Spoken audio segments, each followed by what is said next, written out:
Mycroft, Sherlock points out patiently.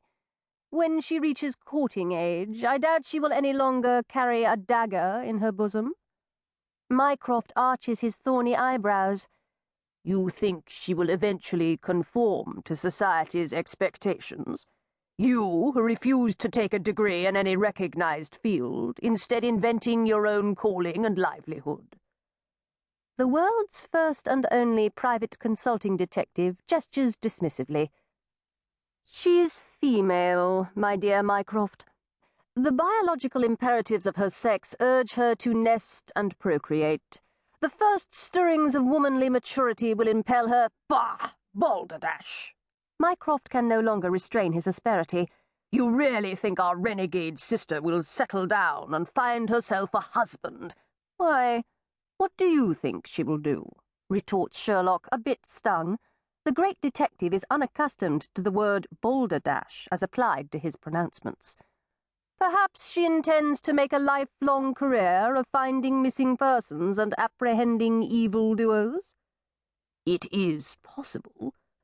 What, you believe she might set herself up in business? As my competition? Sherlock's annoyance gives way to amusement. He begins to chuckle. Mycroft says quietly, I would not put it beyond her. You'll have her smoking cigars next. Sherlock Holmes laughs heartily now.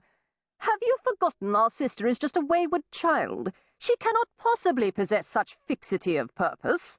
Preposterous, my dear Mycroft, utterly preposterous.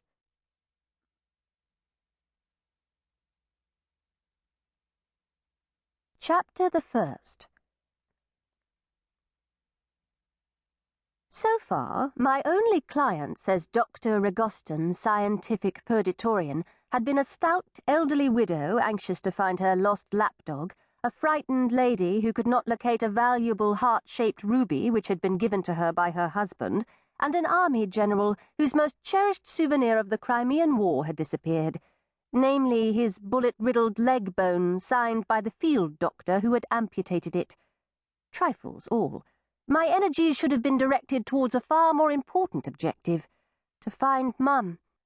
I knew my mother was roaming with the gypsies, and I had promised myself that in the spring I would track her down, not to reproach her or coerce her, only to reunite with my amputated family member, so to speak.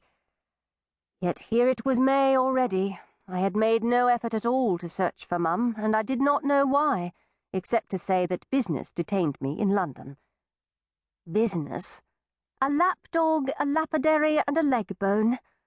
But clients were clients, I told myself.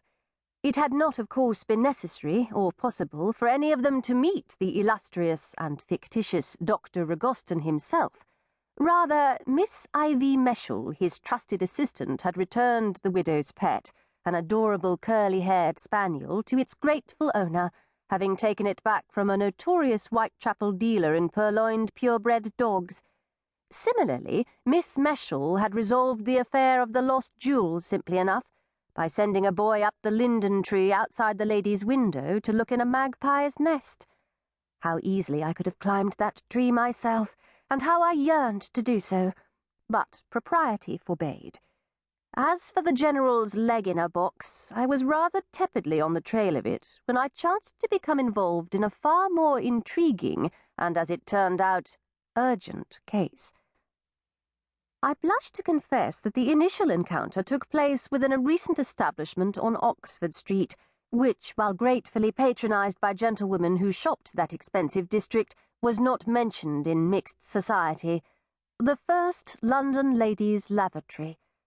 This splendid innovation, tacitly acknowledging that well-bred women no longer spent their days at home within a few steps of their own water-closets, cost a penny to enter.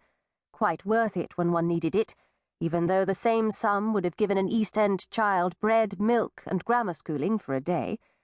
The cost ensured that the facility was used mostly by females of the upper classes, although the occasional working girl, such as Ivy Meshel in her false curls and cheaply fashionable ready-made clothing, might venture in. That day, however, I was not disguised as the slightly vulgar Ivy Meshel. Instead,